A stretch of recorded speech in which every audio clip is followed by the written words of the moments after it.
Good evening everyone. मैं सिम्मी सिंह आज के इस सेशन में आप सबका स्वागत करती हूँ। आईएफपीएच यानी international forum for promoting homeopathy एक ग्लोबल ऑर्गेनाइजेशन है जो कोविड काल से लगातार डेली वेबिनार्स कंडक्ट कर रहा है। इस फोरम का मेन ऑब्जेक्टिव है होम्योपैथी के ऑथेंटिक नॉलेज को सभी तक पहुंचाना और कम्युनिटी में यूनिटी बढ़ाना। चलिए सेशन शुरू करने से पहले 1 मिनट का मौन रखते हैं। धन्यवाद। आज हमारे साथ हैं doctor APS Chhabra, assistant professor practice of medicine, Jai Jalaram homoeopathic medical college Morva. Doctor Chhabra BHM एवं एमडी होम्योपैथी की डिग्री के साथ एक समर्पित शिक्षक, कुशल चिकित्सक एवं मार्गदर्शक के रूप में जाने जाते हैं। अपने वर्षों की टीचिंग एक्सपीरियंस में उन्होंने स्टूडेंट्स को न केवल थ्योरेटिकल फाउंडेशन दी है, बल्कि व्यावहारिक चिकित्सा का भी गहन प्रशिक्षण प्रदान किया है। उनका विशेष झुकाव पेशेंट सेंट्रिक अप्रोच की ओर है। क्लासिकल होम्योपैथी के सिद्धांतों एवं आधुनिक क्लिनिकल अंडरस्टैंडिंग के समन्वय के साथ various national seminars, educational platforms एवं वर्कशॉप्स में इनकी एक्टिव पार्टिसिपेशन रही है और होम्योपैथी के प्रचार प्रसार में इनका योगदान उल्लेखनीय है। उनकी टीचिंग स्टाइल सिंपल, डायरेक्ट और deeply rooted in classical homeopathy इन्हें स्टूडेंट्स और प्रैक्टिशनर्स दोनों के बीच हाईली रिस्पेक्टेड बनाती है। आज का टॉपिक है necessity of examination of the patient to the homeopathic physician.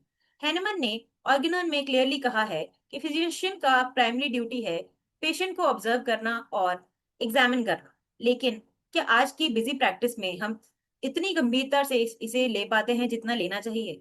आज डॉक्टर छाबड़ा इसी fundamental yet often overlooked aspect पर अपना क्लिनिकल और एकेडमिक पर्सपेक्टिव शेयर करेंगे। A warm welcome to doctor APS Chhabra. Over to you sir. Thank you, Dr. Saab. My voice is clear. Yes sir. Okay. Thank you so much for the introduction, of myself and for the topic. So today's topic, as Dr. Simi said, is the necessity of examination of the patient to the homeopathic physician. तो इसके बारे में हम बात करेंगे and देखिए, सबसे बड़ी चीज क्या है, जैसा कि डॉक्टर साहब ने कहा कि हम मटेरिया मेडिका हैं, लेकिन जब तक हम उसको क्लिनिकल मेडिसिन से कोरिलेट नहीं करेंगे तब तक कोई फायदा नहीं है इस चीज का। और जो हैनमैन साहब ने पहले एफोरिज्म में भी कहा, the physician's high and only mission is to restore the sick to health to cure as it is term. वहीं आप ये देखिए कि it is very much important to the physician that he or she must give the knowledge of the disease to the patient। हाँ, किसी time पे ऐसा था, कोई जमाना था जब ऐसा भी बोला गया और है कि ठीक है, आपको बीमारी से लेना देना नहीं होना, मुझे बीमारी से लेना देना नहीं, आपको दवाई से लेना देना नहीं। But in the today's world of Google, in the today's world of AI, आप देखिए कंडीशन ऐसी है कि पेशेंट खुद डायग्नोस होके आ रहा है, पेशेंट खुद मेडिसिन भी लेके आ रहा है, समझ के आ रहा है कौन सी मेडिसिन चाहिए। ऐसे बहुत सारे एक्सपीरियंसेस हमने किए। हमारे पास एक सिबोरिक डर्मेटाइटिस का पेशेंट आया, एक तो बहुत जगह से आ रहा था, दूसरा वो गूगल से पढ़ के आ रहा था, दूसरा एक पेशेंट हमारे पास था जो साइनसाइटिस का था, नेजल पॉलिप का था। तो खुद ही आके हमें पूछ रहा है कि कैलकेरिया कार्ब दें, क्या आपने लेपिसेल्बस दिया? हाँ ठीक है, आप यूट्यूब से या गूगल से या कहीं कहीं से पढ़ के आ रहे हो, अच्छी बात है, लेकिन कहीं ना कहीं ये चीजें जब हम लोग पेशेंट को ट्रीट करते हैं तो हमें भी प्रॉब्लम फेस करनी पड़ती है। और इस वक्त बिजी स्केड्यूल की जो हम बात करें, तो मैं आपको बताऊं कि हमारे जयपुर के नॉन नॉन न्यूरोलॉजिस्ट थे, मैं आपको उनके बारे में बताऊं। हमारे यहाँ उनके मतलब ये मानिए आप, नॉन न्यूरोलॉजिस्ट अभी तो ड्यूरिंग कोविड ही पास्ड अवे, और उनकी स्टूडेंट भी बहुत नॉन न्यूरोलॉजिस्ट है अभी इस टाइम पे। And 200-250 patients in a day. हमारे यहाँ बोलते हैं उनके भजन संध्या लगती थी, भजन संध्या जिसको हम बोलते हैं। और was his consultation, and patient देखने का ये तरीका होता था कि 5 पेशेंट सामने सोफे पे बैठे हैं, पांचों की रिपोर्ट्स टेबल पे है, असिस्टेंट खड़े हैं, बताते जा रहे हैं, बस वैसे वैसे वो दवाई प्रिस्क्राइब करते जा रहे हैं, बस खत्म। पेशेंट को actually they don't have time to touch the patient, even to touch the patient, मतलब पेशेंट को छूने तक का समय नहीं है उनके पास, मरीजों की इतनी लाइन है। वहीं हम होम्योपैथी में देखें तो ठीक है, हमारे पास कई होम्योपैथ्स ऐसे हैं जो जिनके पास 100 150 मरीज भी हैं, बट ये this is not a justification to the patient. हम पेशेंट के साथ में जस्टिफाई नहीं कर रहे। हमारे को एनाटमी डॉक्टर संगीता मैडम पढ़ाते थे, तो जब उन्होंने एब्डोमेन पढ़ाना स्टार्ट किया, उन्होंने कहा कि पेशेंट का जब तक आप एब्डोमिनल एग्जामिनेशन नहीं किया, आपने उसके एब्डोमेन को छुआ नहीं ना, उसको संतुष्टि नहीं होगी। उसको हम डिटेल में बात कर रहे हैं अभी, वो संतुष्टि नहीं होगा वो। ऐसे ही हमारे पास बहुत बूढ़े बुजुर्ग जो पेशेंट आते हैं, खैर पेशेंट का एक किसी भी कैटेगरी का हो, बट आप देखिए कि उनको उनके टाइम पे फिजिशियन बहुत अच्छे रहे, अभी भी हैं, अच्छे हैं, मैं ये नहीं कहना चाहूंगा, लेकिन भाग दौड़ भरी जिंदगी में हम बहुत चीजों को मिस कर दे रहे हैं, जो कि नहीं होना चाहिए। अब आप उनको अगर हाथ नहीं लगाओगे, उनका पल्स नहीं देखोगे, उनका ब्लड प्रेशर देखोगे, वो आपसे सेटिस्फाइड ही नहीं होंगे। तो चलिए इसकी डिटेल में बात कर लेते हैं। So let me share the my screen. आज का टॉपिक स्पेशली ऐसा है कि ये बीएचएमएस स्टूडेंट्स के लिए बहुत फायदेमंद रहेगा। ठीक है, यहाँ पे जितने लोग हमारे साथ जुड़ पाते हैं, बाकी यूट्यूब पे भी कहीं देखते हैं। डॉक्टर साहब स्क्रीन विजिबल है? हाँ जी सर।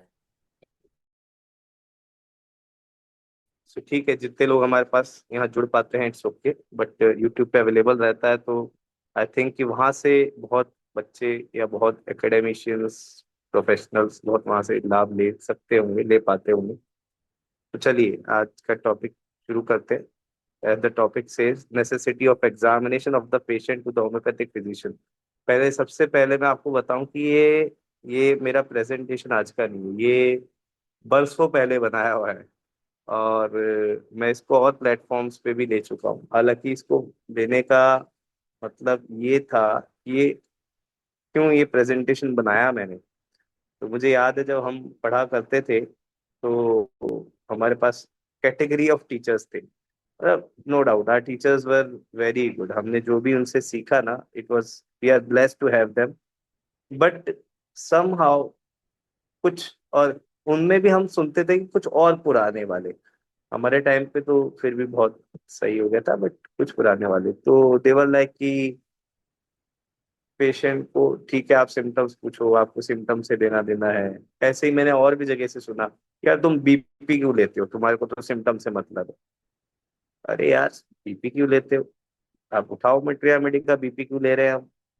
आप उठाओ मेडिसिन की बुक, बीपी क्यों ले रहे हैं हम? So, इसलिए जरूरत पड़ी कि ऐसा कुछ मैं लेके आऊं जिससे कि इन जनरल भी लोगों को पता पड़े और हमारे जो स्टूडेंट्स पढ़ रहे हैं उनको पता पड़े। तो चलिए स्टार्ट करते हैं। What is the need of the examination of the patient, इसकी बात करेंगे। And how it can be helpful for us, क्या जरूरत है और क्या हेल्प हमें मिल रही है एग्जामिनेशन करने से, उसकी बात करेंगे। सो इसको हम चार पाई की तरह समझेंगे। एक खाट होती है जिसके चार पाए होते हैं, तो दीज चार पाई is important if we are talking about the examination part. सबसे पहला जो हमने स्टार्ट किया वो हमने बोला पेशेंट सेटिस्फेक्शन। जब तक आप मरीज को हाथ नहीं लगाओगे, मरीज को संतुष्टि नहीं होगी। आप फिजिशियन हो, फिजिशियन वर्ड जो है वो फिजिक से आया। Physic means body, physician word हम डॉक्टर बोलते हैं, लेकिन फिजिशियन फिजिशियन वर्ड आया फिजिक से, and physic means is body. तो जब तक आपने उसकी बॉडी को नहीं छुआ तब तक कोई फायदा नहीं, पेशेंट सेटिस्फाइड नहीं होगा। डिटेल में इसकी बात करेंगे। और एज अ होम्योपैथ आपको बॉडी ही नहीं, उसके सोल को भी टच करना है, तब जाके आप साइकेट्रिक डिसऑर्डर, साइकोसोमैटिक डिसऑर्डर इनको ट्रीट कर पाओगे। दूसरा पॉइंट है to make the disease diagnosis. Disease diagnosis बनाने के लिए बहुत जरूरी एग्जामिनेशन, इसकी भी हम चारों पॉइंट्स को डिटेल में लेंगे हम आगे। तीसरा पॉइंट है helps in writing appropriate investigations, कि आप एग्जामिनेशन करते हो उसके हिसाब से आप इन्वेस्टिगेशन लिख सकते हो कि क्या जरूरी है क्या नहीं जरूरी है। चौथा है in the selection of homeopathic medicine, जो हमारे को मिसिंग लग रहा है कि हमारे को एग्जामिनेशन करने की क्या जरूरत है, पेशेंट जो बता रहा है, जो सिम्टम है, जो लिखते जाओ उसके बेसिस पे देते जाओ। But it is not right. Totality of symptoms सिर्फ chief complaint, past medical history, addiction history, personal history, physical general, mental general, सिर्फ इस पे खत्म नहीं हो जाती है। ऑब्स्टेट्रिक हिस्ट्री और गायनेकोलॉजिकल सिर्फ इन पे खत्म नहीं हो जाती है, but examination is also a part of totality of symptoms.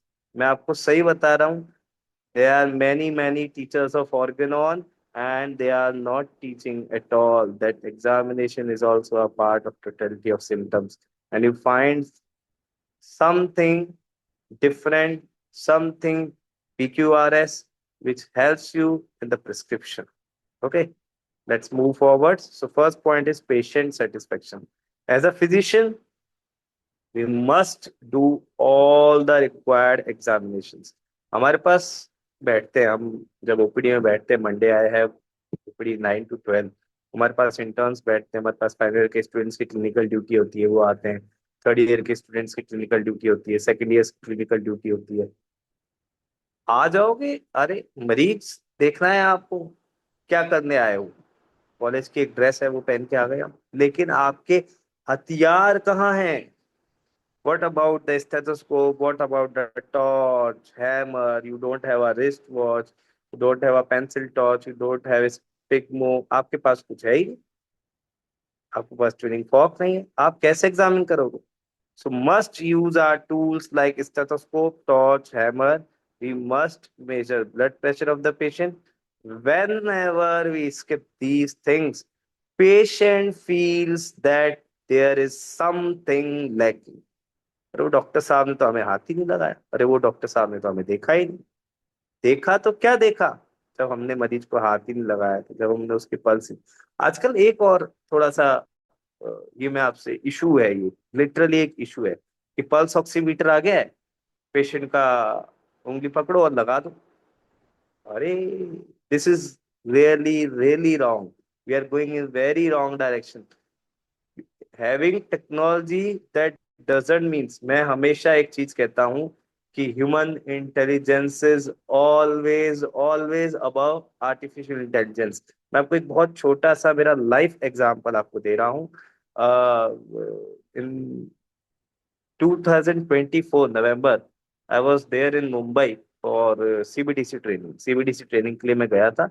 So Dadar waste से आप, दादर ईस्ट दादर वेस्ट है ना, तो दादर वेस्ट से आप निकलोगे, तो थोड़ा ज्यादा डिस्टेंस नहीं है, लेट मी वॉक, थोड़ा वॉकिंग भी हो जाएगा, अपन गुरुद्वारे जाते हैं। सो बहुत क्लियरली आपको बता रहा हूँ, मैं जब वहां से गया और राइट लेके, लेफ्ट से मुझे एक बता रहा था कि गुरुद्वारे का लोकेशन है, उसी रोड पे बता रहा है कि उसका है, लेकिन गूगल क्या बोल रहा है, पहले राइट जाओ फिर लेफ्ट जाओ फिर राइट मुड़ो तो आप उधर पहुंचोगे। मैंने कहा नहीं, मैं सीधा सीधा जाता हूँ, और टू माय सरप्राइज उसी रोड पे मेन गेट था। ऐसा भी नहीं कि मेन गेट भी दूसरी तरफ है, मतलब मैं घूम के वापस उस रोड पे बैक आता। आप देखिए, if you getting my point. तो human intelligence is always above artificial intelligence. आपने पल्स ऑक्सीमीटर लगा दिया, उसने आपको पल्स भी बता दिया, एसपीओ2 बता दिया, क्या वो रिदमिसिटी बताएगा पल्स का? क्या वो टेंशन बताएगा पल्स का? क्या वो फोर्स बताएगा पल्स का? नो। अभी आप बात कर लो एक बीएचएमएस के यूजी स्टूडेंट से, उसको ये नहीं पता पल्स में टेंशन क्या होता है, फोर्स क्या होता है, रिदमिसिटी क्या होती है। मैं तो ये कह रहा हूँ ना, मैं ये कह रहा हूँ 12 पल्स नहीं जानते बच्चे। सबसे पहली जरूरत है 12 पल्स बताना। When to use carotid. Radial pulse के अलावा, रेडियल पल्स भी सही से नहीं पकड़ते, रेडियल पल्स भी सही से नहीं पकड़ते, 12 तो बहुत दूर की बात है। सो इसके ऊपर हमें काम करना है। If you are a teacher, then you have to work on it. If you are a physician practitioner, a good practitioner, and आप अच्छे प्रैक्टिशनर हो तो इट्स, आई आई होप कि आपके पास 2-3 स्टूडेंट हर कॉलेज, कोई ना कोई कॉलेज से आते होंगे सीखने, तो उनको थोड़ा सा इस लेवल पे सिखाइए। हर बिजी प्रैक्टिशनर के पास, हर अच्छे प्रैक्टिशनर के पास एक दो स्टूडेंट कहीं ना कहीं से सीखने आते ही हैं। तो आते हैं तो आप जो कुछ लैकिंग्स हैं जो कहीं पे, तो वो आप पूरी कीजिए। सो मैं बच्चों को यही बोलता हूँ, अरे पल्स ऑक्सीमीटर लगाया तुमने, बहुत अच्छी काम किया, बट पल्स को मैनुअली चेक करो। That is very very important. Next is disease diagnosis. So disease diagnosis में कैसे हेल्प करता है? This is an era of evidence based medicine. So we need to make a disease diagnosis which is incomplete until we examine the patient. जब भी हम बात करते हैं how to make a diagnosis, so there are steps which we have to follow. One is starts with the history taking. History taking से start होता है, वो भी हम लोग स्किप कर रहे हैं, प्रॉपर नहीं कर रहे हैं, और हम डायरेक्ट कह रहे हैं ये इन्वेस्टिगेशन करा लो, लंबी लिस्ट बना लेते हैं, ठीक है 40-50% अपने को भी आएगा भैया, इसमें तो डायग्नोसिस बन के आ ही जाएगा। This is very wrong. You are skipping the main part in between, that is called examination. So we need to make a disease diagnosis which is incomplete until we examine the patient. Apart from asking his complaints, it is necessary to do the examination as it is a vital part of case taking. और आप देखिए, आप जब start करेंगे ना history taking से, तो आपका डीडी जो होता है, medical science is the science of exclusion. आपको यहाँ कंफर्मेशन नहीं, आपको यहाँ एक्सक्लूजन करना है। अच्छा ये नहीं है, ये नहीं है, ये नहीं है, ये नहीं है, मतलब ये है। मैं आपको एक और एग्जांपल देता हूँ। एक आज से 4 साल लगभग पहले की बात है, 4 years ago, when I was teaching in a college in Jaipur. So there was a junior of mine, और वही वहाँ पे मेडिकल ऑफिसर भी थी। एंड हम लोग क्लास में रहते थे, तो she use to see the patient. And उसने एक पेशेंट देखा, पेशेंट ने आके बोल दिया कि डॉक्टर साहब मुझे पाइल्स है। And being a female patient she was unable to examine the male patient, sorry, being a female doctor she was unable to examine the male patient. Female doctor है, she was hesitating, कैसे बोले और कैसे examine करे। तो उसने examine नहीं किया, पेशेंट ने बोला पाइल्स है, उसको पाइल्स के हिसाब से जो भी कंप्लेंट वम्प्लेंट लगी और उसको मेडिसिन दे दी, और पेशेंट चला गया। ठीक है। कुछ एक दो फॉलोअप हुए तो मेरे पास आई, अरे बॉस, हमारे यहाँ सीनियर को बॉस बोलते हैं, तो बॉस ये पेशेंट है यार, ये इसको पाइल्स है और ये सही नहीं हो रहा। मैंने कहा अच्छा चलो ठीक है, मैं देख लेता हूँ, कोई दिक्कत नहीं। एंड मैंने एक क्वेश्चन पूछा, मैंने कहा इसको एग्जामिन कर लिया था, देखा था? बोले नहीं नहीं बॉस, मेल पेशेंट है तो थोड़ा। मैंने कहा चलो कोई बात नहीं, ठीक है। और कभी ऐसा हो भी तो we are always there and other male faculties are there और medical officer, you can go through, अगर ऐसा कोई इशू रहता नहीं है तो। और to my surprise, patient was not having piles, he was suffering from simple anal fissures। आप देखिए, पेशेंट का ट्रीटमेंट जो है ना, वो ही सही तरीके से नहीं चल रहा है। आप बोलोगे ना सिम्टोमेटोलॉजी के बेसिस पे दे दी, बट कहीं ना कहीं दिमाग में पाइल्स तो रहा होगा, वो सोच के दी होगी medicine. I don't remember the prescription, it is being 4 years। तो पेशेंट को आराम नहीं था, हमने एग्जामिन किया, एनल फिशर्स मिले, हमने उसके हिसाब से ट्रीटमेंट दिया, पेशेंट ठीक हो गया। तो this is the issue when you are not examining the patient. जब भी आप, जैसा हमने मैंने अभी थोड़ी देर पहले भी कहा कि medicine, medical science is a science of exclusion. आप यहाँ डिफरेंशियल डायग्नोसिस बना रहे हो, तो आप जब स्टार्ट करते हो हिस्ट्री टेकिंग से, सो many of the diseases are written as clinically diagnosed। So clinically diagnosed में not only history taking, clinically diagnosed में आपका एग्जामिनेशन भी आता है। फिर आप एग्जामिनेशन करते हो और एक्सक्लूजन होता है, फिर आप investigation, investigation are just to confirm the diagnosis कि ये ही है और ये नहीं है, just to confirm the diagnosis, ये है और ये नहीं है। इसका मतलब ये नहीं है कि आप पूरा तरीके से इन्वेस्टिगेशन के ऊपर ही रिलाय कर जाओ। और एक चीज, इन्वेस्टिगेशन के लास्ट में एक लाइन लिखी होती है, और वो लिखा होता है प्लीज को रिलेट क्लिनिकली, या जो भी है उसको क्लिनिकली कोरिलेट करो, इज वेरी मच इम्पोर्टेंट। और हमें हर इन्वेस्टिगेशन पे, हर डिजीज में उसकी सेंसिटिविटी और स्पेसिफिसिटी पता होनी चाहिए।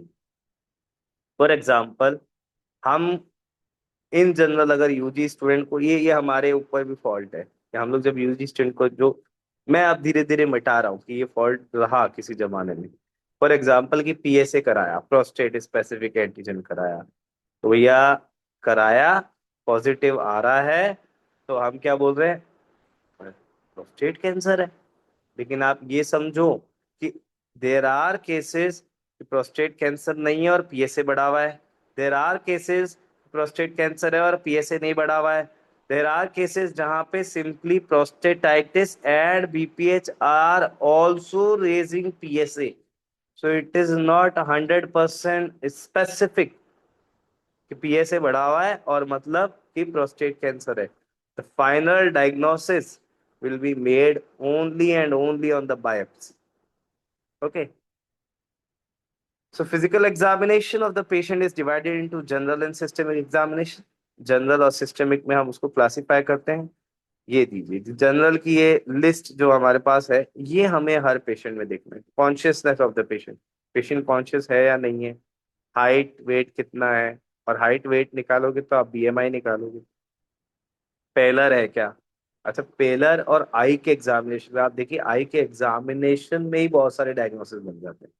आप पेलर देख रहे हो, आप इक्टेरस देख रहे हो, आपको आई में मिक्स इडीमा मिल रहा है, आपको टेरिजियम आई में मिल रहा है, आपको कैटरेक्ट आई में मिल रहा है। आई का एग्जामिनेशन एक ऐसा है जो आपके बहुत सारी चीजों की कहानी बयां कर देता है। और हम जब हमने यहाँ पे ओपीडी देखनी शुरू करी, तो हमने देखा भाई सबकी आंखें पीली हो रही हैं। और आप देखिए कि इतना अल्कोहल ले रहे हैं ना, dry state, both the borders are 100 kilometre away. 100 kilometre पे एमपी है, 100 किलोमीटर पे राजस्थान है, and they are, I don't know, they are taking alcohol. और सबकी आंखें पीली हो रही, सब सिरोसिस के मरीज। सो आईज आईज कभी कभार आपकी अंतरात्मा बयान कर देती है, आंखें आपकी अंतरात्मा बयान कर देती हैं। आप देखो, not only somatic disorders but psychic disorders भी आपके, जो आपकी जुबान सच नहीं बोलती ना, वो आपकी आंखें बोल देती है। Eyes examination is always important, physical हो चाहे मेंटल हो, आपकी आंखें जरूरी है देखना। जैसे हमारे सर पढ़ाते थे, स्टेफिस एग्रिया, अब पेशेंट, ऐसा मरीज जो आपसे आंखें मिलाएगा ही नहीं, स्टेफिस एग्रिया का पेशेंट। अब ऐसा मरीज जो या तो सेक्सुअली अब्यूज्ड है या सेक्सुअली अब्यूज करा है, चाहे विक्टिम है चाहे वो करने वाला है, जो भी है, दोनों ही आपसे आंखें नहीं मिलाएंगे। So on both the planes, physical plane भी मेंटल प्लेन भी, आपको देखो दोनों तरफ हेल्प हो रहा है। Then come cyanosis. साइनोसिस आपको बहुत सारे डिजीज डायग्नोस कर देता है। क्लबिंग से डायग्नोस होती है। Oedema, oedema is important. Swelling है, लोकल स्वेलिंग है कि जनरल स्वेलिंग है, एंकल स्वेलिंग है, आई स्वेलिंग है। एंकल स्वेलिंग है, इन जनरल स्वेलिंग है। तीन ऑर्गन तुरंत आपके दिमाग में हिट होने चाहिए, लंग्स, लिवर, सॉरी लंग्स नहीं, heart, liver and kidney. Oedema, heart, liver and kidney. फिर आपको उसको फर्दर डायग्नोस करो। Ankle swelling with the swelling of the face, with the swelling of the eyes, nephrotic syndrome. इस तरीके से diagnosis आपके दिमाग में अपने आप आता जाएगा जब आप एग्जामिनेशन करोगे। लिम्फेडेनोपैथी, देखिए, a patient coming with only lymphadenopathy और यूनिलेटरल लिम्फेडेनोपैथी, डायग्नोसिस में भी ट्यूबरकुलोसिस। ये पढ़ना पड़ेगा और ये मरीज में ढूंढना पड़ेगा। Patient having occipital lymph nodes, enlarged occipital lymph nodes. A simple case of dandruff can give you that. और ये मैं क्लिनिकली वेरीफाई कर चुका हूँ। हमारे एक मित्र हैं, उनकी बच्ची के डैंड्रफ हो रहा था। मैंने कहा तू डैंड्रफ सही कर उसको, बड़ा गांठें हो रही, गांठें हो रही, डैंड्रफ सही कर, गांठें अपने आप सही हो जाएंगी। हो गया सही। Next is बीपीटीपीआर। बीपीटीपीआर जैसे हमने बोला, ब्लड प्रेशर। अच्छा मैं आपको सही बताऊं, बच्चों को ब्लड प्रेशर लेना भी नहीं आता। There is a, it is a skill, skill है, ब्लड प्रेशर लेना स्किल है। और हमने ऐसी ऐसी गलतियां देखी है। लास्ट ईयर हमारे एक स्टूडेंट, जब हम एग्जाम दे रहे थे मेडिसिन का, तो उसने एक पेशेंट के कफ बांधा, और कफ बांध के, to my surprise, and she was a good student, I don't know, पता नहीं उसको डर लगा या क्या हुआ क्या नहीं हुआ, उसने स्टेथोस्कोप कफ के ऊपर ही रख दिया और उसने रीडिंग भी बता दी। एक तो डायरेक्ट कफ रखना, मतलब बीपी बीपी नापना भी एक आर्ट है। और मैं आपको सही बताऊं, देयर वाज अ टाइम जब हमारे सर हमारे को फिजियोलॉजी में ही सिखा दिए थे। एंड दिस इज नॉट कि मैं अपनी बड़ाई नहीं कर रहा, बट ये मैं बताना चाह रहा हूँ इसलिए क्योंकि हम जब आज देखते हैं ना चीजें, हम जब पढ़ाते हैं थर्ड ईयर फाइनल ईयर के बच्चों को लेते हैं, इंटर्न के बच्चों को लेते हैं यार, उनको बीपी नापना नहीं आता, हम फर्स्ट ईयर में नाप लेते थे। हमारे सर हमारे को सिखा रहे थे, फर्स्ट ईयर में हमने सीख लिया था फिजियोलॉजी में। और जब हम वापस जाने लगे, मैं अकेला ही बचा था लैब में।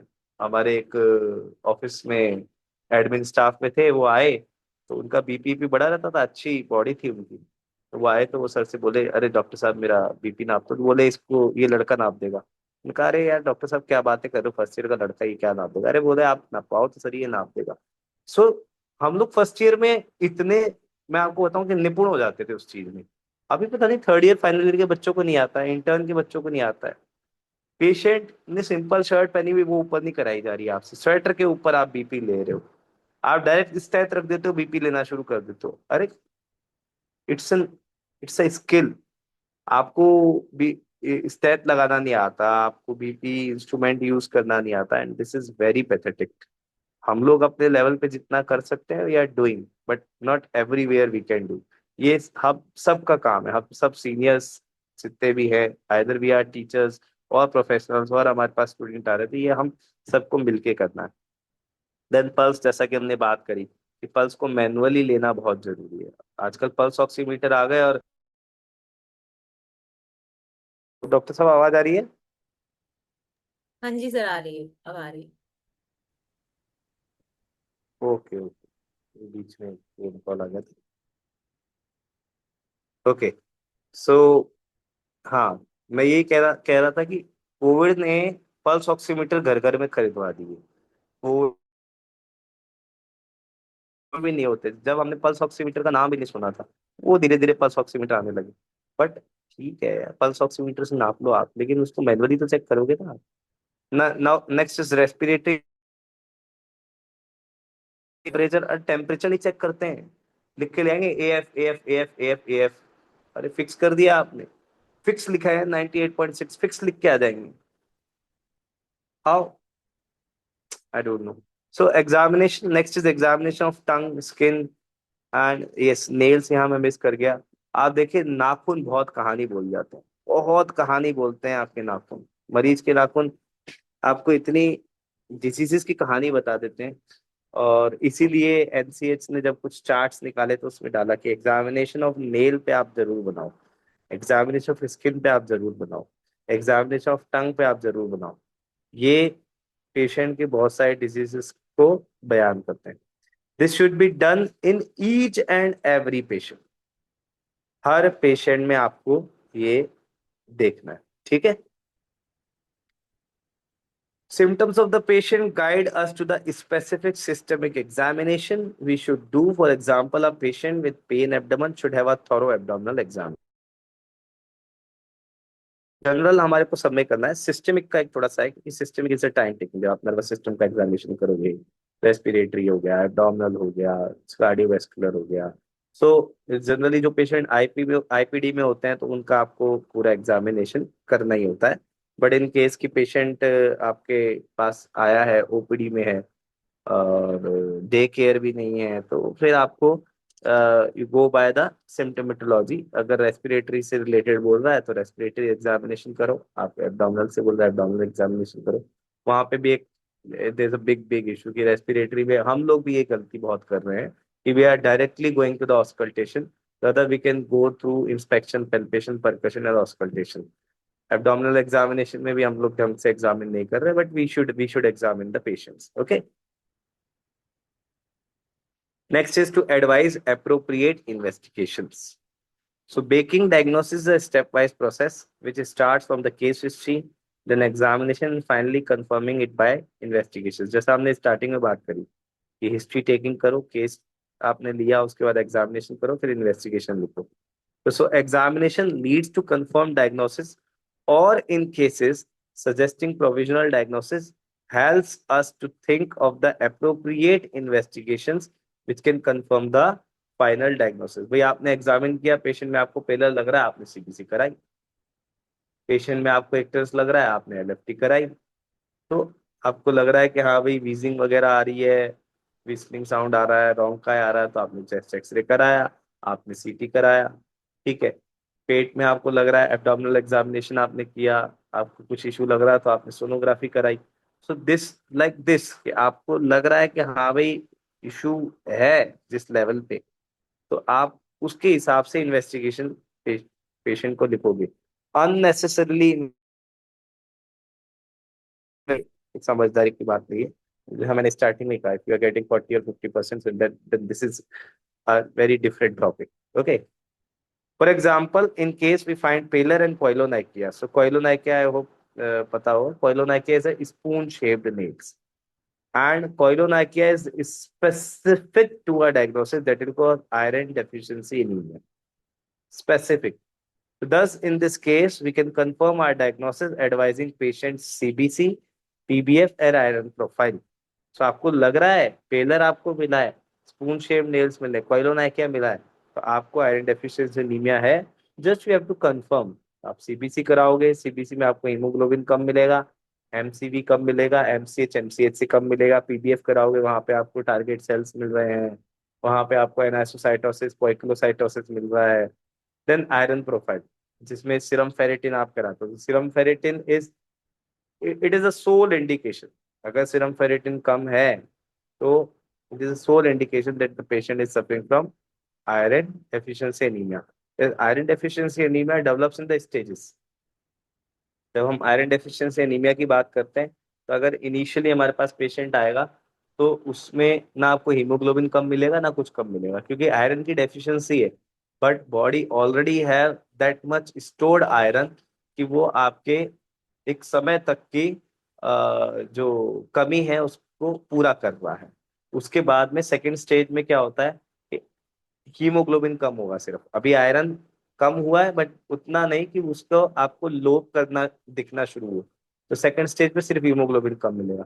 थर्ड स्टेज जो लिटरली जो स्पेसिफिक हम जिसको बोलते हैं कि आयरन डेफिशिएंसी एनीमिया डेवलप हुआ है, there serum ferritin will be low.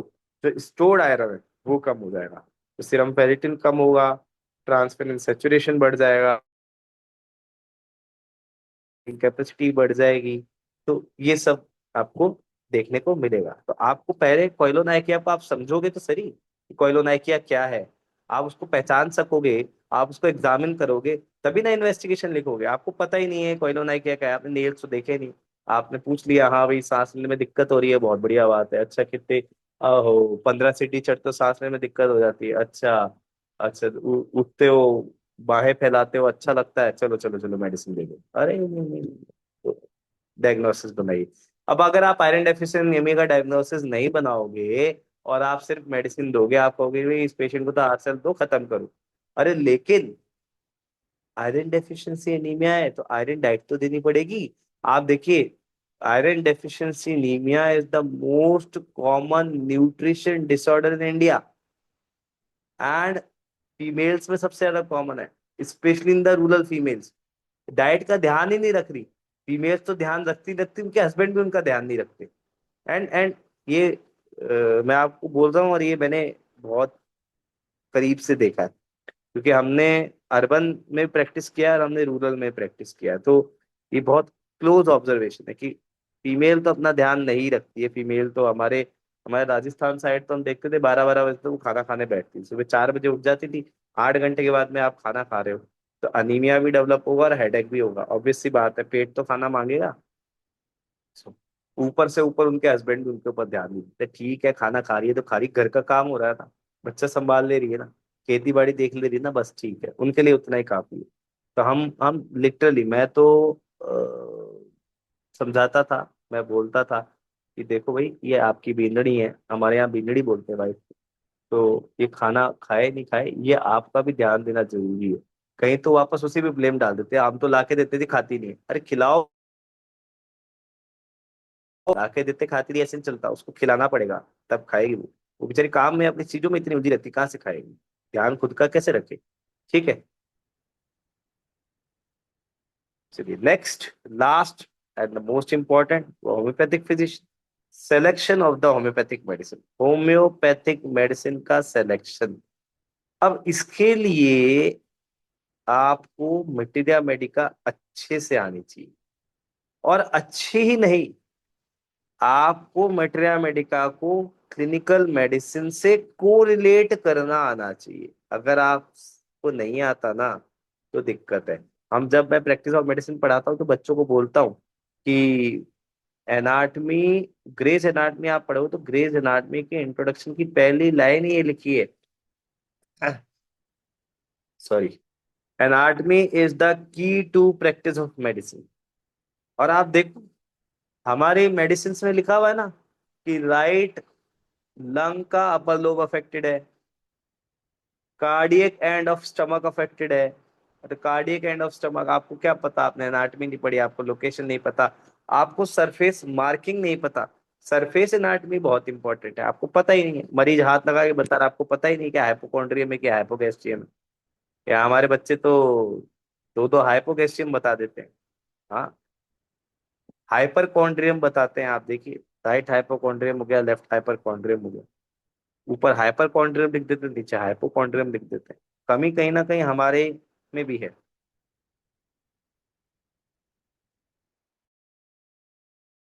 As a homeopath, we find out the simillimum on the basis of totality of symptoms. Starting में बात करी थी, the totality not only includes the symptoms narrated by the patient and his attendant, also encompasses the clinical examination of the patient. तो totality सिर्फ और सिर्फ patient के दिए हुए सिम्टम या उसके अटेंडेंट से नहीं बनती है। पेशेंट का क्लिनिशियन भी उस टोटलिटी का पार्ट है। It is by request to teachers, specially teachers of Organon, जब आप पढ़ा रहे हो तो आप एग्जामिनेशन को उसके उस बच्चों को बताओ, भैया ये भी टोटलिटी ऑफ सिम्टम्स में आता है। मिट्रिया मेडिका के टीचर्स, ऑर्गेनॉन के टीचर्स, हम लोग तो पढ़ाते ही हैं, नो डाउट, मेडिसिन में हम लोग बताते ही हैं। बट जब आप होम्योपैथी की बात करते हो, हम लोग थोड़ा सा क्या है कि हिस्ट्री टेकिंग की तरफ लेके जाते हैं, फिर उसको वहां से घुमा के लाना पड़ता है, क्योंकि हमारे को एलोपैथी के हिसाब से भी हिस्ट्री टेकिंग बतानी है, क्योंकि आपको डायग्नोसिस बनाना है। एंड मैं आपको ये बताऊं कि जब हम केस टेकिंग भी सिखा रहे हैं ना, हमारे साथ एक और है, हमने एक सेट पैटर्न कर दिया है कि आपको पहले चीफ कंप्लेंट लेनी है, उसको एलएसएमसी में करना है, फिर आपको पास्ट हिस्ट्री लेनी है, फिर उसके बाद में आपको ये लेना है, वो लेना है, वो लेना है, फिर physical general, mental general. But क्या ये सब केस के लिए सेट पैटर्न चलेगा? क्या ये वो टाइम है कि जिसके लिए सेट पैटर्न चलना चाहिए? जैसे फॉर एग्जांपल, जब हम एपिलेप्सी की केस टेकिंग करते हैं, एपिलेप्सी की केस टेकिंग में there are things important, like causative agent, element, like हमें मेडिसिन को रूल आउट करना है। सो हमारी कई मेडिसिन में लिखा है aura begins from the genitals, वो वेरीफाई करना है। लाइक हमारी मेडिसिन में लिखा है कि फुल मून न्यू मून पे हो रहा है, वो आपको वेरीफाई करना है। लाइक प्री, हम जो एपिलेप्सी का फेज होता है उसको बोलते हैं इक्टल फेज। तो प्री इक्टल, इक्टल फेज और पोस्ट इक्टल, इस फेज से पहले क्या हुआ, एपिलेप्सी आई उससे पहले क्या हुआ, ऑरा था, विदाउट ऑरा है, विद ऑरा के लिए हमारे पास जैसे बुफोराना हो गई, क्यूपरम मेट हो गई, सिक्विटा विरोसा हो गई, ये विद ऑरा की मेडिसिन है। विदाउट ऑरा में हम बात करते हैं, जैसे for example artemisia vulgaris, without aura, epilepsy without aura, zincum valeriana, epilepsy without aura. Then comes to the ictal phase, consciousness थी, कॉन्शियसनेस नहीं थी, मुंह में से झाग निकल रहा था, पेशेंट में किस तरीके का एपिलेप्सी आई, किस तरीके के फिट्स आए। फिर पोस्ट इक्टल फेज, क्या पेशेंट को कंफ्यूजन हुआ, पेशेंट को याद है कि नहीं है क्या हुआ क्या नहीं हुआ, पेशेंट बेहोश हो गया क्या, पेशेंट को बुखार चढ़ गया क्या। सो इस तरीके से, दिस इज वन एग्जाम्पल। आपको डिजीज वाइज भी अपनी केस चेकिंग को रिवाइज करना पड़ेगा, आपको डिजीज वाइज भी केस चेकिंग पूछनी पड़ेगी। जैसे कई जगह आपको अपनी मेडिसिन वेरीफाई करने के लिए भी आपको करना पड़ता है। तो ये एक्चुअली क्या है, देखिए, नो डाउट जब आप 5-10 साल प्रैक्टिस कर लेंगे ना, 5-10 साल बाद आप सीख ही जाएंगे। लेकिन एज अ टीचर, हम लोग वो 5-10 साल क्यों लगने दे रहे हैं बच्चों के? हम ही उनको सिखा देना, यार ये तुम्हारे 10 साल वेस्ट क्यों कर रहे हो, ये 10 साल का स्ट्रगल क्यों? हमें तो पता है, हमारे को तो हो गए 10 साल प्रैक्टिस करते हुए, हमने तो वो चीज देख ली, हमने तो वो चीज समझ ली। तो हम वो आगे क्यों नहीं दे रहे हैं? This is fault on us. Next, so let us take some examples, तो कुछ एग्जांपल्स समझते हैं। So there are many medicine which have different types of tongue. जैसा कि हम बात करें, like the thick white coated tongue of antimonium crudum. हम सबने पढ़ा एंटीमोनियम क्लूडम की थिक वाइट कोटेड टंग है। And on this basis we can prescribe the medicine, or most of the time it helps in confirming our medicine excluding others. So देखिए, science of exclusion है यहाँ पे भी। आप बहुत सारी चीजों से इस तरीके, पीडीएफ, पोटेंशियल डिफरेंशियल फील्ड, कि हम इससे बाकी की मेडिसिन को हटा सकते हैं। ठीक है।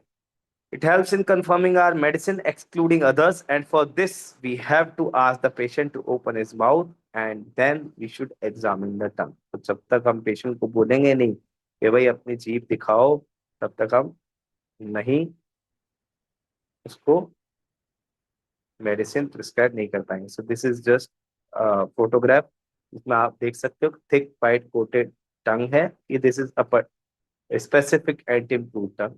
मैं आपको इसमें एक और इम्प्रोवाइजेशन करता हूँ, स्टूडेंट्स देखेंगे तो थोड़ा सा और क्लियर हो जाएगा। वंस अपॉन अ टाइम जब मैं इंटर्नशिप में था तो हमारे सर ने हमें बोला, जीप देख के, बता भाई ये क्या है। तो मैं एकदम होम्योपैथ, अरे ये तो सर ये थिक वाइट कोटेड टंग हो रही है, एंटी इम्प्रूव है। तो उन्होंने सीधा ही बोला, चल जा दरवाजे मुर्गा बन जा। मैं, यार तो सही बोला यार, मेरे को ऐसे क्यों कर दिया? तो बोले ये पेलर है भाई। तो डिफरेंस डिफरेंस करना आना चाहिए कि ये टंग का पेलर है या ये कोटेड टंग है। आप सोच रहे हो कितना बुद्धू है ये? अरे उस टाइम हम बुद्धू ही थे। फाइनल ईयर इंटर्नशिप में हम सीख रहे थे, हमें थोड़ी पता। पहली बार हमने टंग देखी और पहली बार देखी, मतलब पेलर देख चुके थे तो लगता होगा पेलर ही होगा ये। तब हम समझे कि पेलर में अलग से लाइन नहीं होगी, अलग से शेड नहीं होगा, पेलर टंग में ही है। बट जब हम कोटिंग बोल रहे तो अलग से कोटिंग दिखेगी, अलग से लाइनिंग दिखेगी। ऐसे ही हम बात करें geographic term, geographic term like natrum mur, taraxacum, इनमें जोग्राफिक टर्म। तो आपको डायरेक्ट मेडिसिन कंफर्म हो जाएगी। आप नेट्रम म्योर सोच रहे हो, अरे भाई जीभ दिखा, ओहो ये लो खत्म। जैसे आप बोलते हो कि क्या खाना पसंद है, पेशेंट बोलता है नमक बहुत ज्यादा है, नमक ऊपर से डालते हैं हम, आपके दिमाग में तुरंत आता है नेट्रम म्योर। जीभ देखिए, नेट्रम म्योर नहीं है, अरे फास्फोरस भी हो सकता है। मेडिसिन बहुत सारी हैं। मैं आपको मटेरियल मेडिका के नॉलेज से जो टॉप मोस्ट मेडिसिन है उनके एग्जाम्पल दे रहा हूँ। Next, coming to the example number 2, until we examine the throat, how would we come to know that the patient is having tonsillitis or swollen uvula? Here also this will help us to differentiate the similar medicines and choose an appropriate one. तो patient को tonsillitis है, follicular tonsillitis है, Quincy हो गया है, या यूविला swollen है। For example, हम एक बहुत कॉमन सा आपको प्रैक्टिस में ना बहुत कॉमन सिम्टम मिलेगा एक, कि पेशेंट को खांसी हो रही है as soon as patient head touches the pillow. ये बहुत कॉमन, आपकी प्रैक्टिस में बहुत कॉमन मिलेगा। इसमें हमारे पास एन नंबर ऑफ मेडिसिन है, बेलेडोना है, ड्रोसेरा है, हायोसमस है, बहुत सारी मेडिसिन मिल जाती है।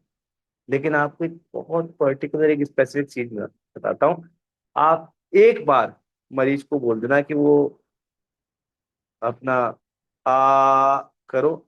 आप जैसे एग्जामिन करोगे, एक ऐसी मेडिसिन, सिंगल मेडिसिन, वही सिम्टम है।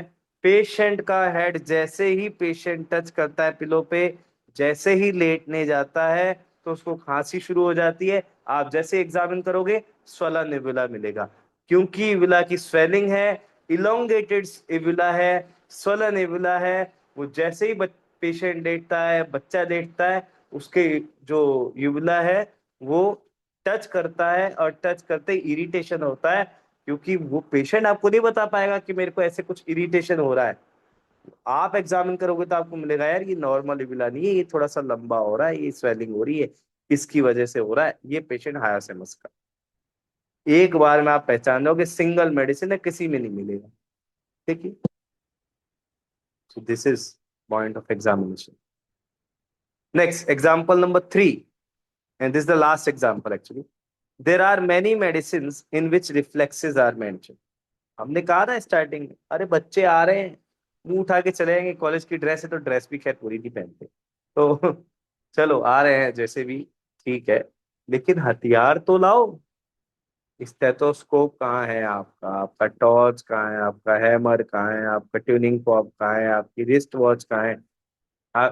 मैं तो आपको बताऊं एक इंसिडेंट ऐसा भी, आई थिंक लास्ट टाइम ही हुआ ही, कि एक इंटर्न को बोला चल भैया पल्स देख। वो पल्स देख रहा है ना, उसके पास में रिस्ट वॉच है ना उसके पास में घड़ी है।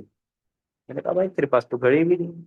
और मतलब इंटर्न इतने होशियार हो जाते हैं, या फाइनल ईयर के पता नहीं इतने होशियार आ जाते हैं, पता नहीं इतनी कितनी पल्स देख चुके होते हैं कि 10 सेकंड की पल्स लेंगे उसको सीधा 6 से मल्टीप्लाई कर देंगे। यार अभी स्टार्टिंग है, अभी पूरी तो देख लो। इतने एक्सपीरियंस नहीं हुए आपकी, 10 सेकंड 15 सेकंड की देखोगे और उसको 6 और 4 से मल्टीप्लाई कर लोगे। पूरा देख लो यार अभी। हम हमारे को it is around 8 years of my clinical practice. 8 साल में मैं ही ऐसी हरकतें नहीं करता हूँ, अनटिल अनलेस बहुत रश ऑफ पेशेंट नहीं हो तो हम थोड़ा सा जल्दी निपटाने के लिए 15 सेकंड 30 सेकंड की देख लिया और उसको करके खत्म कर दिया। क्योंकि स्टार्टिंग में टेक्स टाइम आपको। एक्चुअली मैं वही स्टार्ट, हमने जब लेक्चर स्टार्ट किया तो हमने यही कहा, प्रॉब्लम कहाँ आ रही है। उनको ये नहीं पता देखना क्या है, उनको ये नहीं पता रिदमिसिटी देखनी है, उनको ये नहीं पता कि टेंशन क्या होता है, फोर्स क्या होता है, क्या चीजें देखनी। उनको जब ये नहीं पता तो वो देखेंगे क्या, तो नहीं पता है। और आपके मेडिसिन में लिखा है फीबल पल्स, पल्स ऑक्सीमीटर देख लिया, दे दो फीबल पल्स पे मेडिसिन। कैसे दोगे? टू माई सरप्राइज मैंने उसको बोला, मैंने कहा यार तूने एक तो 10 15 सेकंड में देख लिया, इतना तो तुम तो निपुण हो गया, दूसरा तेरे पास रिस्ट वॉच नहीं, ना तेरे पास फोन की तो स्टॉप वॉच है। और मजेदार बात देखिए, पेशेंट के दूसरी तरफ दूसरा इंटर्न उसके लिए स्टॉप वॉच चालू करके बैठा है। मैंने कहा एक काम करना, क्लिनिक पे इसको रख लेना तुम साथ में। आप जब तक एक डॉक्टर के पास में पेन नहीं हो, एक रिस्ट वॉच नहीं हो, अपने हथियार आपके पास नहीं है, आप कैसे मरीज देखने उतर जाते हो, मेरे को नहीं समझ में आता।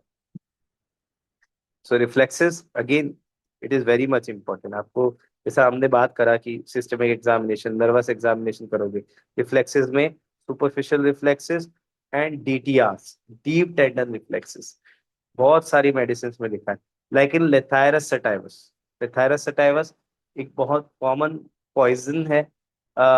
हमारे, आपने इसमें पढ़ा हो, टॉक्सिकोलॉजी में पढ़ाते हैं लेथायरस सटाइवस। दाल में मिक्स कर देते हैं, केसरी केसरी केसरी दाल में मिक्स कर देते हैं। मिलावट मिलावटखोरी बहुत चलती है ना, सो वो मिलावट कर देते हैं, और मिलावट कर देंगे उससे पेशेंट को इश्यू लग जाएंगे। वहां पे लिखा, it is written reflexes always increased, lathyrus sativus reflexes always increase. सो आप देखो कि रिफ्लेक्सेस इंक्रीज्ड है, एक्स एग्रीगेटेड है, patient is suffering from upper motor neuron lesion, UMN lesion से पेशेंट सफर कर रहा है। In plumbum metallicum it is mentioned loss of patellar reflex. अब पूछ लो बच्चों को पटेलर रिफ्लेक्स क्या होता है, नहीं पता।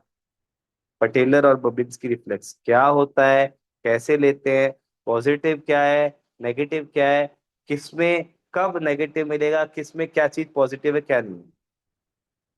तो बेबिन्स्की और पेटेलर रिफ्लेक्स आप लेते हो, जनरली व्हाट शुड हैपन, आपके टोज जो है आप एंकल से लोगे, एंकल से लोगे, जैसे ही आप हैमर का जो नुकीला वाला भाग होता है उसको आप अंदर से बाहर की तरफ चलाओगे, है ना, अंदर से बाहर की तरफ चलाओगे पूरा, आप क्रॉस करके लेटरल साइड ऑफ सोल से लेकर ऊपर से लेकर नीचे तक लाओगे। तो व्हाट नॉर्मली शुड हैपन, जो हम बोले कि नेगेटिव है, नेगेटिव कब होगा, जब जो टोज है वो फ्लेक्स कर जाए, टोज अगर फ्लेक्स कर जाए और टोज की फैनिंग हो रही है, मतलब टोज एक्सटेंड हो रहे हैं, that means the patellar reflex और हबिन्स्की रिफ्लेक्स इज पॉजिटिव।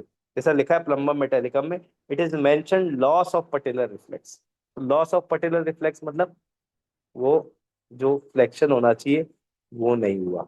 और यही जो हम 1 साल तक के बच्चे में बोलते हैं, दैट इज इन इन्फेंट्स, क्योंकि अभी नर्वस सिस्टम डेवलप हो रहा है, अभी myelin sheath is still developing, you will find the fanning of the toes, that is negative in infant.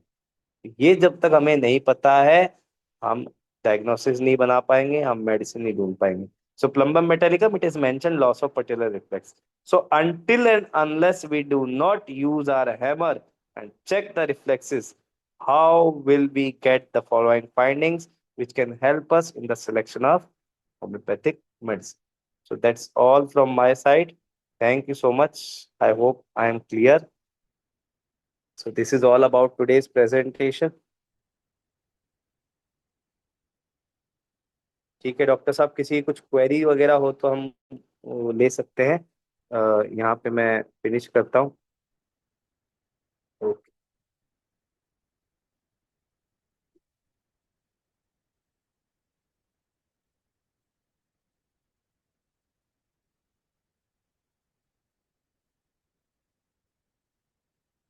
Hello. Anyone with the queries can ask in the chat box. अगर किसी को कोई भी question, कुछ क्वेरीज है. बहुत simple सा topic है जो आज मैंने लेने की कोशिश करी है. जैसा मैंने आपको स्टार्टिंग में बताया, ये क्यों मेरे दिमाग में आया था, तो बस ये कुछ कमियां हैं जो हमारे लेवल पे एज अ होम्योपैथ है, तो वो हमें दूर करनी है.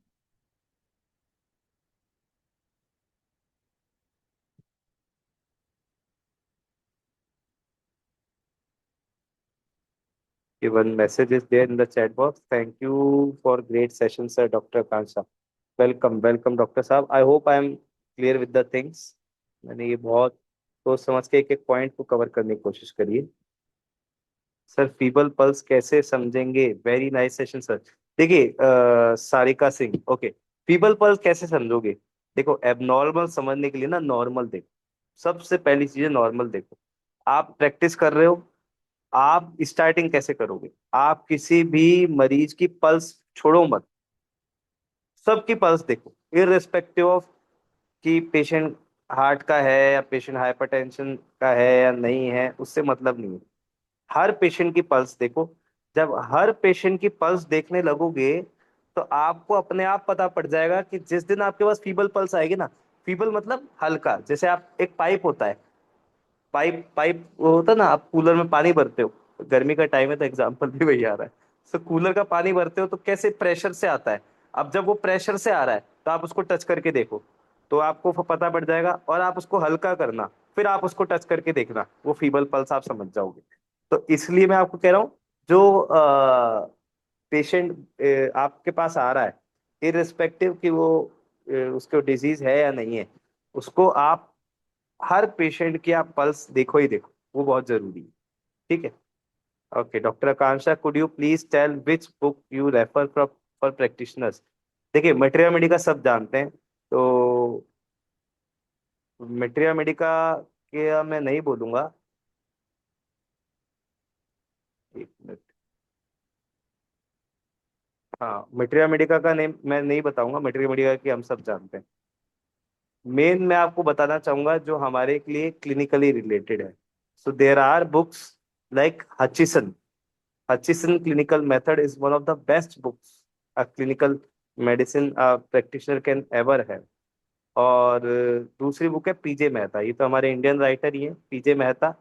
हालांकि दोनों बुक्स बहुत डिफरेंट हैं, दोनों ही क्लिनिकल बुक्स हैं और दोनों ही बहुत डिफरेंट है. बट हचिसन पढ़ने से पहले ना आप एक बार मेडिसिन पूरी पढ़ना.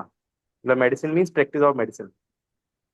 एक बार आप जब आप स्टार्ट करो प्रैक्टिस ऑफ मेडिसिन से, आप डेविडसन पढ़ो या आप हैरिसन पढ़ो. इफ हैरिसन पढ़ने के लिए गट्स चाहिए, लिटरली गट्स चाहिए. सो अगर इतना नहीं भी है तो एटलीस्ट डेविडसन तो पढ़िए. तो डेविडसन पढ़ते हैं, एंड नो डाउट आप एपीआई पढ़ते हैं तो और भी अच्छा है, कोई दिक्कत नहीं है. इंडियन बुक है और एपीआई ने कहीं ना कहीं सीएमडीटी और डेविडसन से ही उठाया, क्योंकि I am teaching practice of medicine, so my one lecture have all the books included. तो मैं हर बुक से जो जो अच्छा अच्छा होता है वो उठाता चल जाता हूँ. तो आप पहले मेडिसिन की बुक जब पूरी कर लो ना, तब आप हचिसन पढ़ना, क्योंकि आप हचिसन डायरेक्ट पढ़ोगे ना आपको नहीं समझ में आएगी. मैं सही बता रहा हूँ, Hutchison is one of the toughest books to understand.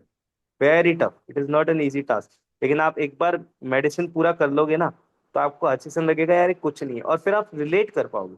सबसे बड़ी चीज ये है कि आपको रिलेट करना आना चाहिए. वीडियो म्यूट करें।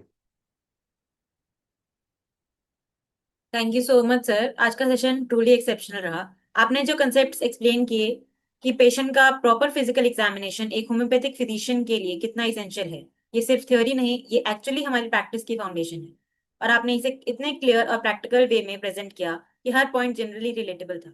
सर एक क्वेश्चन मेरा था, ओपीडी में बहुत लिमिटेड टाइम होता है, बहुत कम टाइम मिलता है हमें पेशेंट के साथ, तो इस शॉर्ट टाइम में थरो फिजिकल एग्जामिनेशन और प्रॉपर केस टेकिंग दोनों साइमल्टेनियसली कैसे कर सकते हैं? स्टूडेंट्स के लिए कोई प्रैक्टिकल टिप? बिल्कुल।